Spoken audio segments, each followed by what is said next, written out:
And so, this is actually yung next chapter na di-discuss natin. So, it's about current, resistance, and electromotive force. Okay, nalala ko may nagtanong sa inyo before about electromotive force. Okay, so dito natin masasagot yung question na yan. Okay, so first let's describe kung ano nangyayari sa isang conductor, okay, pag nag-apply kayo ng voltage. Okay, siguro we'll start with yung context nung quiz or yung assignment ninyo, 'di ba? Na meron dalawang capacitors and pag switch off niyo yung capacitor, magkakaroon ng conduction from one capacitor to the other. So nagta-transfer yung charges from one capacitor to the other. Okay? So yung act ng pag-transfer ng charges na yun yung tinatawag natin na current. Okay? And the reason kung bakit tawag dito nagmo-move yung charges is because merong potential. So there has to be something that pushes yung charges to move from one region to the other. Okay, and that's why yung potential is also called an electromotive force kasi it's an electric force and it forces the electrons to move. Okay? So, yun yung isang importante na kailangan niyo matandaan na without voltage, the charges will not move. There will be no current. Now, paano ba nagmo-move yung charges inside the conductor? So, of course, alam natin, yung conductor is just a wire, di ba? Pero syempre, yung wire na yun is composed of metallic material or conducting material, di ba? Such as aluminum, copper. Yung copper yung pinaka common na gamitin kasi siya yung mura na material, sobrang abundant ng copper. Okay, and marami din siyang electrons na pwede niyang i-spare para sa conduction. Okay, so paano nagmo-move ngayon yung mga electrons through the conductor? Well, yung motion talaga ng electrons na yun is not a straight line. Okay, but instead, yung movement niya ay katulad ng nakikita niyo dito sa figure na ito na random movement. Bakit ganyan ka-random? Kasi ang dami-daming electrons, 'di ba? Na kung itong electron na to ay nag-move in this direction, tatama siya with another electron, it will change direction, 'di ba? And pag tumama siya sa isa pang electron, it will also change direction. Okay? So nagpunta na ba kayo sa Session Road recently? Oh, so hindi kayo makamove in a straight path, di ba? Pag nandoon kayo. So ang nangyayari is nag-change kayo ng direction kasi yon. So parang ayaw niyo mabunggo with the other persons. Okay? If you apply an electric field or if you apply a voltage, then yung movement ninyo, yung trajectory ng movement niyo will change from the blue line to the red line. Okay, if you have an electric field that is present. Okay? So bakit natin sinasabi yan? Kasi yung electric field na yon comes from the voltage, 'di ba? Alam naman natin ang electric field is equal to just the voltage divided by the distance, 'di ba? Yung distance na ito-travel nila. And yung electric field na yon ay dahil dun sa force. Okay, dahil merong force na nagpo-push dun sa electrons na mag-move. Okay, so ano yung ngayon yung tawag dito? Ano ngayon yung electric field na yan? Okay, so ang ginagawa ng electric field is ipo-push niya from this point to this point, from this point to this point yung electrons. Okay, and yung pag-ano niya yan, yung pag-push niya diyan will be will be defined by the voltage times yung displacement, okay, as a result of yung force na yan is defined by the voltage times yung time as it move from this point P2 to P2 prime. Okay, so yan yung displacement na delta X. Okay? Okay, so wait. Okay, so lahat ng mga electrons na 'yan, okay, syempre hindi naman natin sila pwedeng i-describe individually, 'di ba? Kasi sobrang dami nila.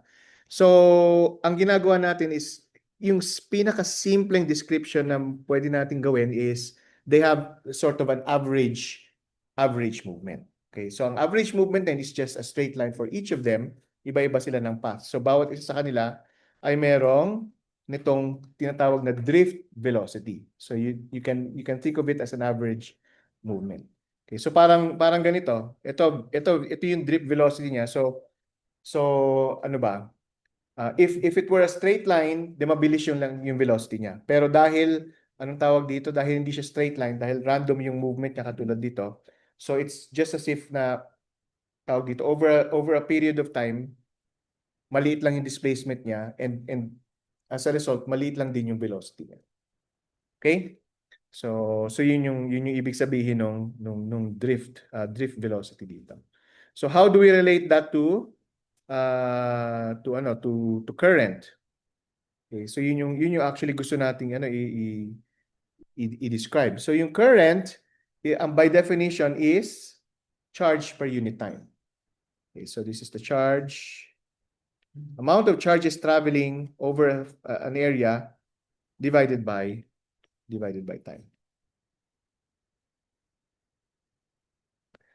Okay. So now yung dq na yan, sandali. Lipat ko lang to.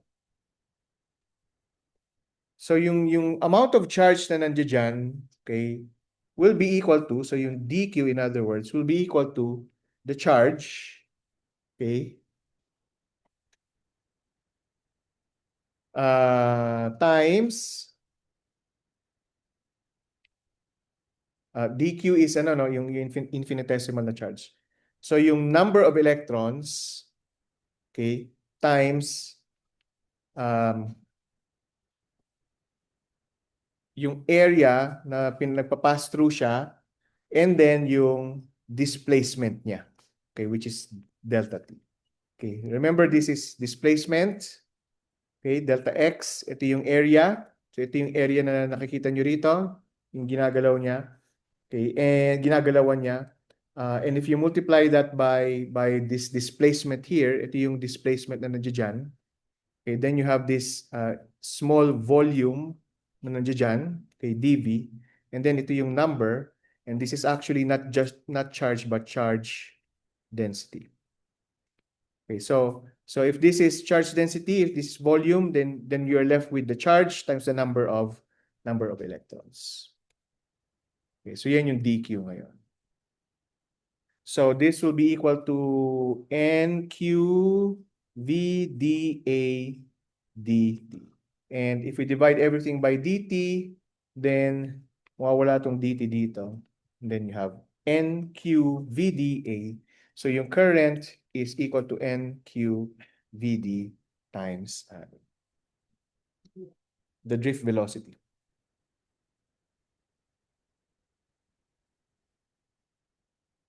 Drift velocity.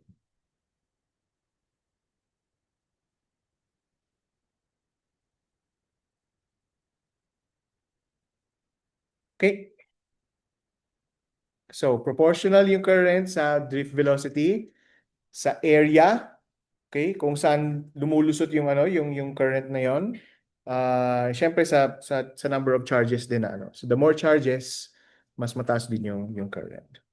Now, if I divide current by area, okay? So if I have current divided by area, then what I get is a current tawag dito, current density, which is equal to just NQ VD. So this is current density. J yung current density. Now, current or current density are vector quantities, okay? Because the drift velocity is also a vector quantity. So in general, we write these as vector quantities.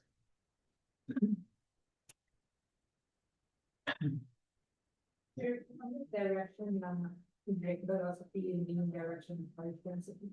Yes. But is a vector. Yes. Kasi Yeah. Well, actually, to answer your question more accurately, magdedepende yun sa charge. Pero ang charge dito is electrons, di ba? So, since negative yung charge, yung current density is actually opposite to that of the drift velocity.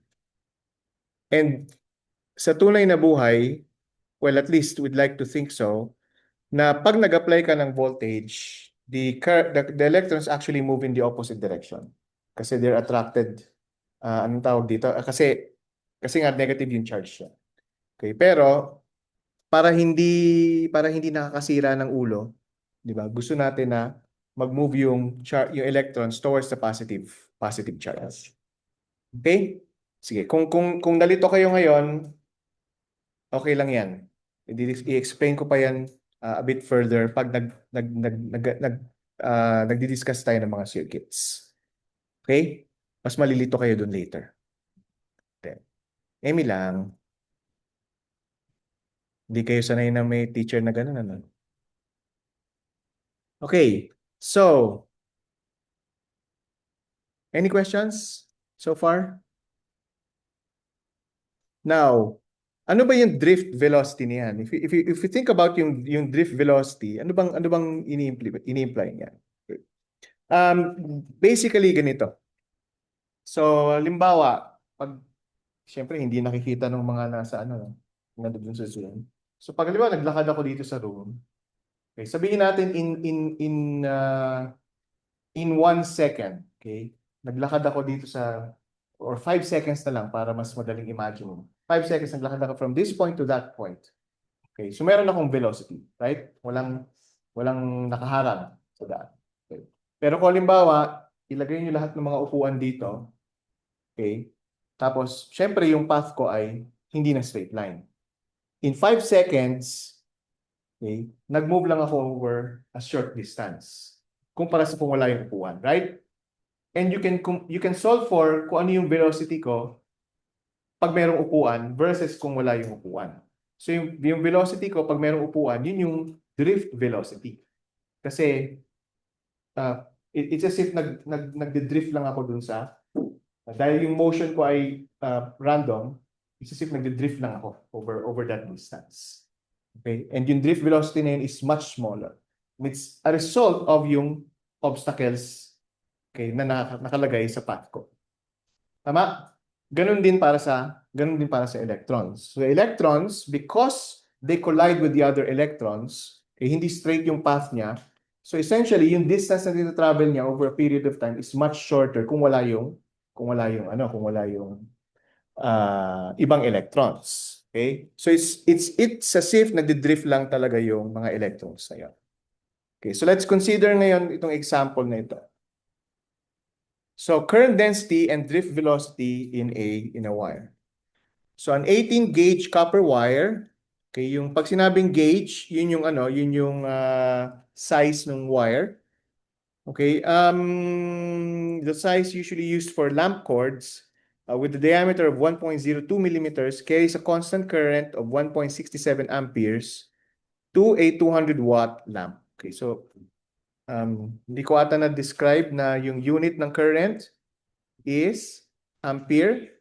Okay, ang unit ng charge is coulomb, and then ang time is second. So yung ampere na unit, which is A, is equivalent to coulomb per second. Okay. And then 200 watts is power, okay, na pinaprovide ng ano.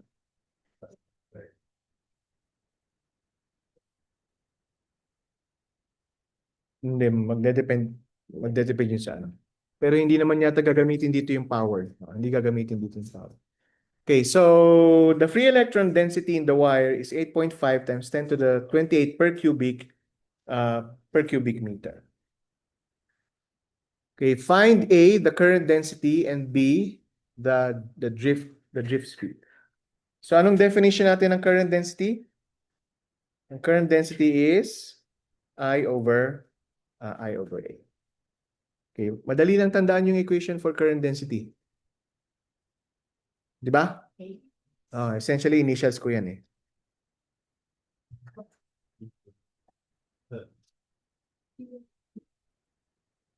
So, anong tawag dito? Ano ngayon ang gagawin natin dyan sa sa para makuha yung current density? So letter A, we have J is equal to I over A. Okay, so ang current is 1.67 amperes divided by yung area. So ang area is pi r squared. Ngayon, anong given dito? Diameter. Given dito is diameter. So 0.00102 meters. And then divide natin yung by 2 to get the radius. Tama? And then square natin. So yung current density ngayon dito is 2.04 times 10 to the 6 ampere per meter squared. And letter B, ano yung drift velocity? So from the equation or drift speed, tinatanong.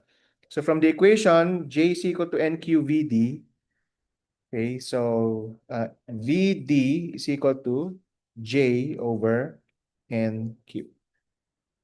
So ang J is 2.04, ang current density is 2.04 times 10 to the 6 ampere per square meter divided by the electron density ng wire. So 8.5 times 10 to the 8, 10 to the 28 per cubic meter. Okay, times Q, okay, which is 1.6 times 10 to the minus 19 coulomb. Okay, hindi na natin incorporate yung negative sign kasi we're just looking for the speed. Di ba? Okay, so this will be equal to 1.5 times 10 to the minus 4 meters per second or 0.15 millimeters per second. Sir,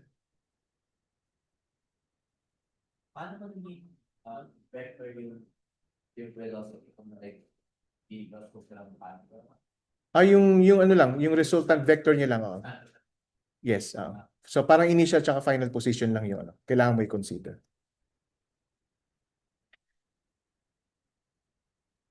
Pero dito sa problem is just speed. Speed lang yung pinapahanap. So hindi nyo kailangan i-consider yung direction.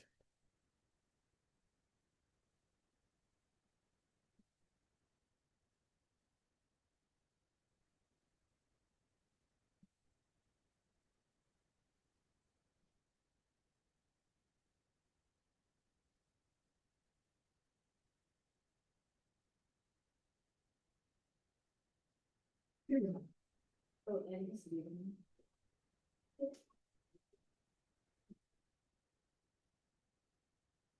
Okay. Okay, any questions? So, 0.15 millimeter. May ruler ba kayo dyan?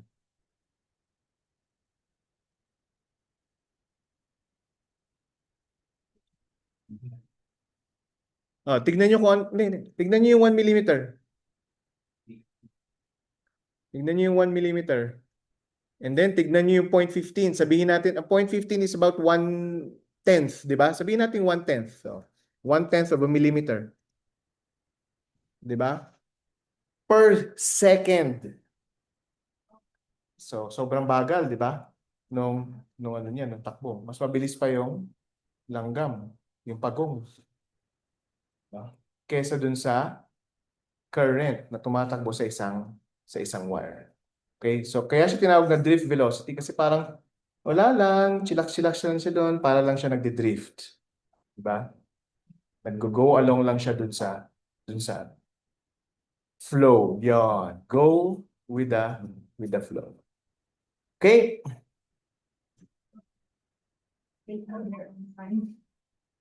Well, pero remember na in actuality, ang bilis ng movement niya, 'di ba? Pero dahil random nakipagbungguan siya with other electrons. So essentially, as a result, maliit lang talaga yung displacement dahil yun nga. Sobrang dami ng electrons nakipag-interaction.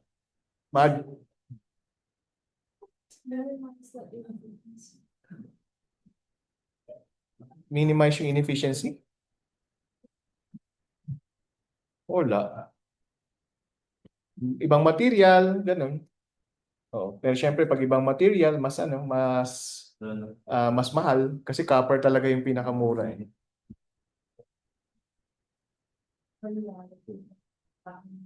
Well, yes to this approximation kasi mas marami pang ibang nangyayari talaga. Oo. Okay? Okay? Dali yan.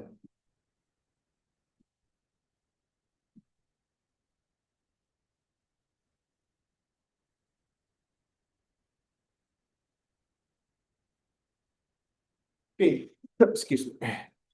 So, now, nabanggit natin na ganun yung movement nung electrons.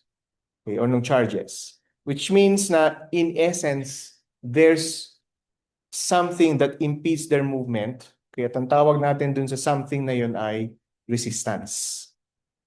Okay? Now, each material, okay, so tinatanong nyo yung efficiency kanina, if there's a way to improve it, each material ay may sariling tawag dito, resistivity. Okay, which is a measure of yung resistance na pinoprovide ng material na yan, na binibigay ng material. Okay, so ang resistivity is given by, this parameter rho, okay, Greek letter na rho, so yan yung resistivity, at equal siya sa electric field divided by the current density. Okay.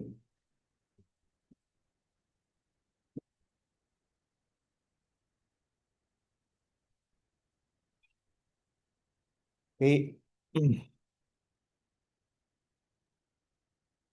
So dito sa table na to, makikita nyo yung iba't ibang values ng resistivity.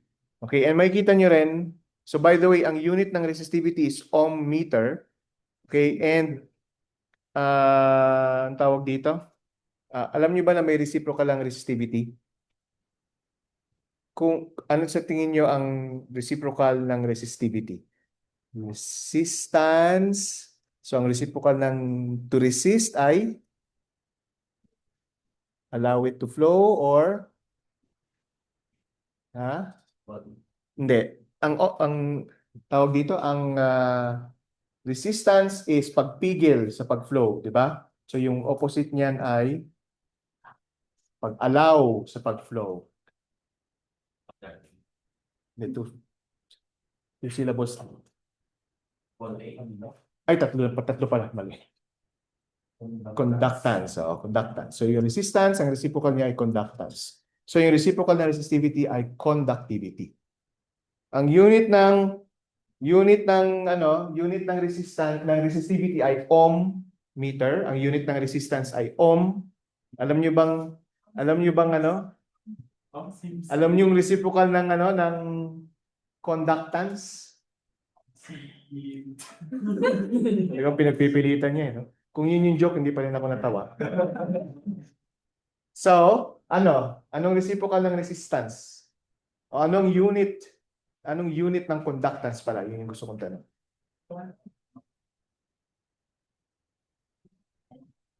Well, dalawang units na ginagamit. Yung isa ay Siemens. Okay, S-I-E-M-E-N. Okay.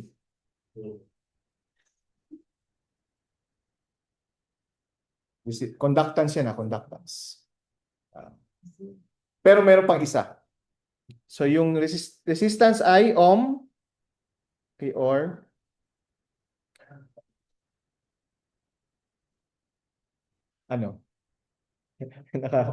ito medyo nakakatawa talaga to. Pero tunay to, talagang ginagamit tong unit na to. Ang unit ng conductance ay mho. Seryoso yan. Seryoso yan. Okay. So yun. Pero hindi, actually hindi. Ang ginagamit is S. Siemens. Walang Greek symbol for mho, pero hindi Greek letter 'yun, hindi mo naman babalik ng letter. So anyway, just ano lang yan. Diba? Yes, 1 over lang. 1 over yung Equal to hindi, 1 over rho is conductivity. So 1 over rho meter yun. Kasi ang resistivity is rho meter. Ayan, rho meter. Okay, so anyway, just a bit of well, not trivia kasi gagamitin niyo naman talaga yan later. Okay, now pansinin niyo rin na yung table, sinasabi rito, this is resistivities at room temperature, 20 degrees, which means na meron palang temperature dependence ang resistivity. Diba? So, ang temperature dependence ng resistivity ay given by this. Rho T is equal to rho naught, okay, 1 plus alpha T minus T naught. So yung rho naught at saka yung T naught dito ay yung resistivity and temperature, hindi, sorry, resistivity at the reference temperature. Reference temperature T naught.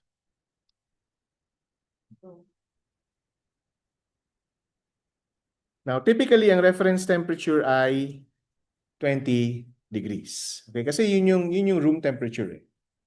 Diba? Pero in some cases, pwedeng maging ang ano niyo, ang reference niyo is another temperature. Okay, it doesn't matter kung ano yung T naught, basta yun yung gagamitin niyo na reference. Okay, kung alam niyo yung resistivity at that specific temperature, like for example at 0 degrees Celsius, then pwede niyo gamitin yung T naught as 0 degrees Celsius.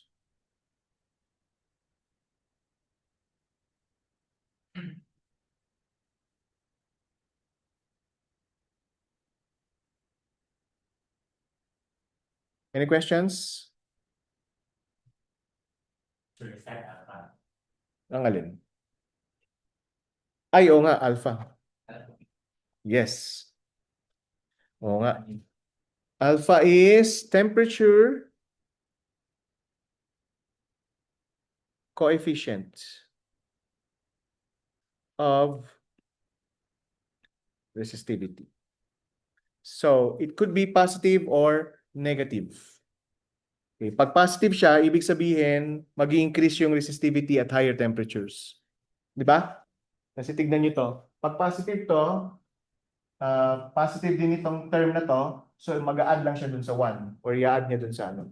So mag-increase yung resistivity niya, okay, at higher temperatures. Pero pag ito negative, okay, so itong buong term na to ay negative, so mapabawas siya from 1. Diba? So this will be smaller than 1, ito liliit. Diba? So yung resistivity for negative alpha is lower than the reference. Okay, so may mga materials na positive yung coefficient of resistivity, okay, and may mga materials na positive yung coefficient of resistivity. Okay, hindi ko yata sinama ko ba rito? Ayun, sinama ko nga. So yan, yung mga materials na yan. So may mga, most of them are positive yung yung resistivity. Sandali sorry, na-distract ako.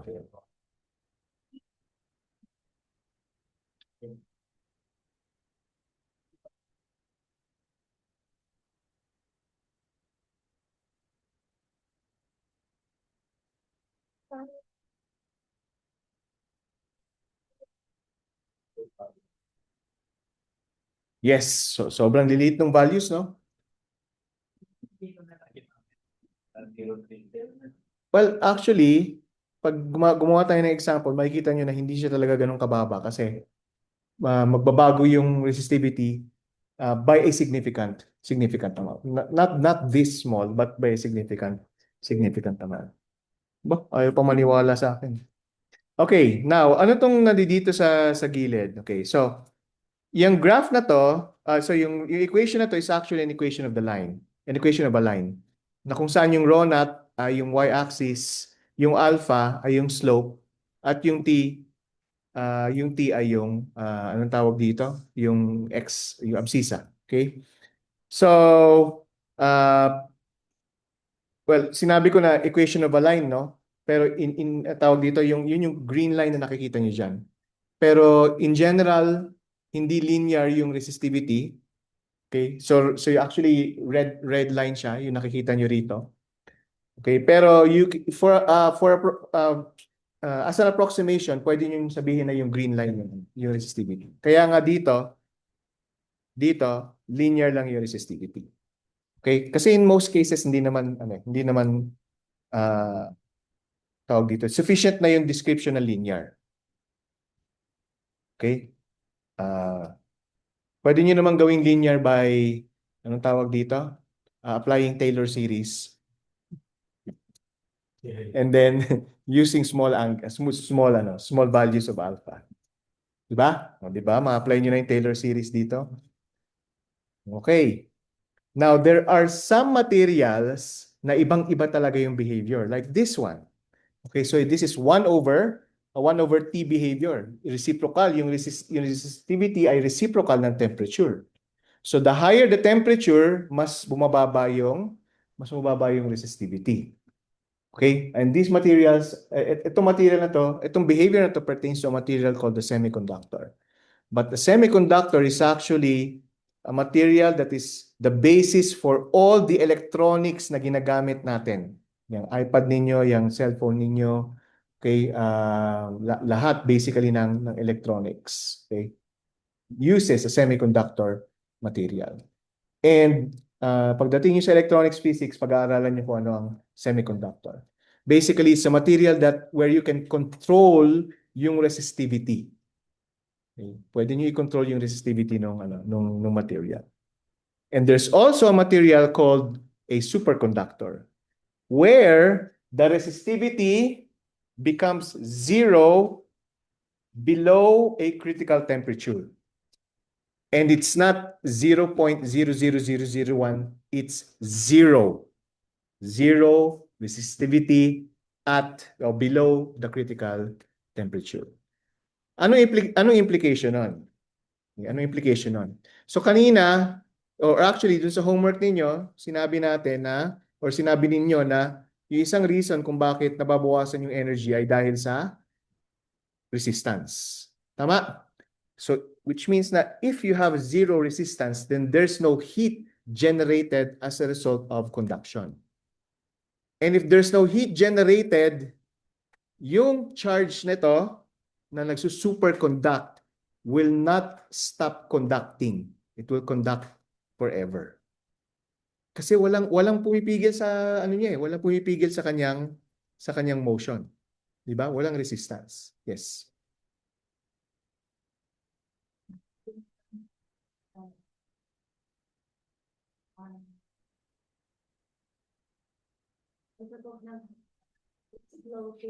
Nagle-levitate. Isang effect lang 'yun ng superconductor. Hindi siya dry ice. Liquid nitrogen siya. Liquid nitrogen. Kasi may mga superconductors that work at liquid nitrogen temperatures. So yan. Okay, and this is actually a real material. These are actually being used.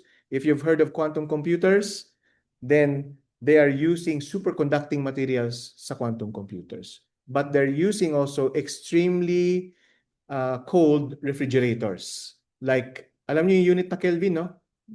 'Di ba? Ano ang absolute zero in terms of degrees Celsius? So negative 273.15 degrees Celsius, 'di ba? Yung supercomputers, yung isa sa mga supercomputers actually work at 10 millikelvin. Millikelvin. Okay? So we have refrigerators that can go down to that temperature. Okay? Hindi sa Pilipinas, definitely.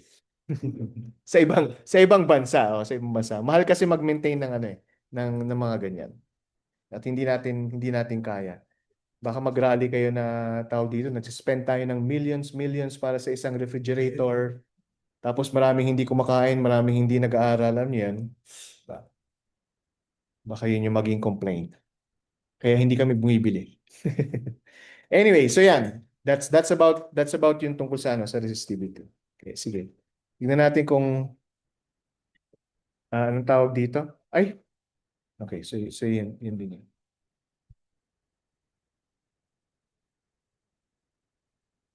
So this one,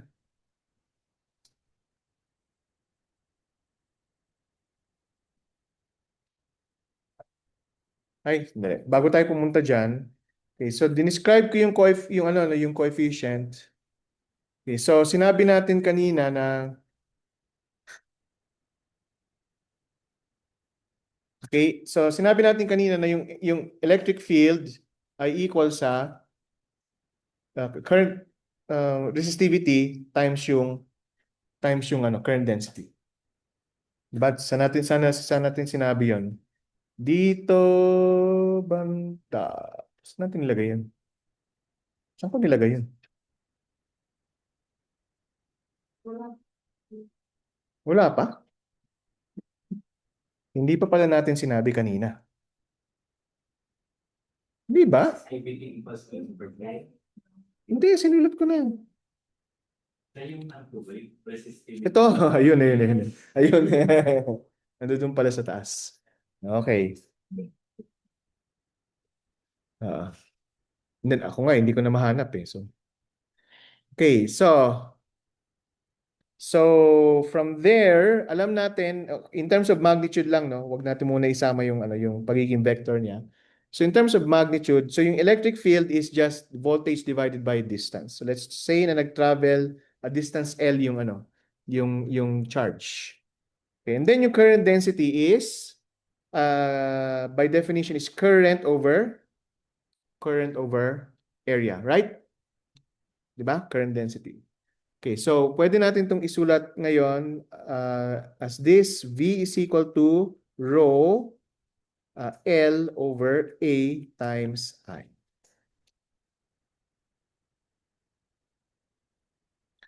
Okay, so now we relate voltage and current. Okay, and then yung ano na yan, yung relationship between them is described by this quantity. Okay, ano yung quantity na yan? Yung quantity na yan tatawagin nating resistance. So resistance is equal to the resistivity times the length over which nagta-travel yung current divided by yung cross-sectional area ng wire. Okay, so yung V is equal to IR na expression ay tinatawag natin na ohmsim. Ohmsim. So Ohm's law. Okay. Okay. So now we have defined yung Ohm's law dito. And from there, since R is equal to rho LA, alam natin na ang rho of T is equal to rho naught 1 plus alpha T minus T naught. Okay? And pag multiply natin everything, multiply natin to lahat by L over A, then we have rho L over A, which is just resistance as a function of temperature, and then R naught, tapos 1 plus alpha T minus T naught. Okay. So this is an expression for the temperature dependence of the resistance, okay, sa isang wire.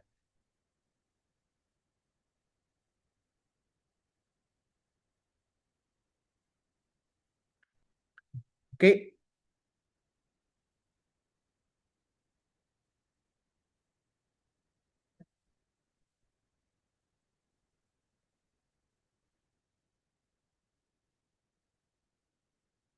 Okay, any questions? I think hanggang dyan na lang muna tayo. And then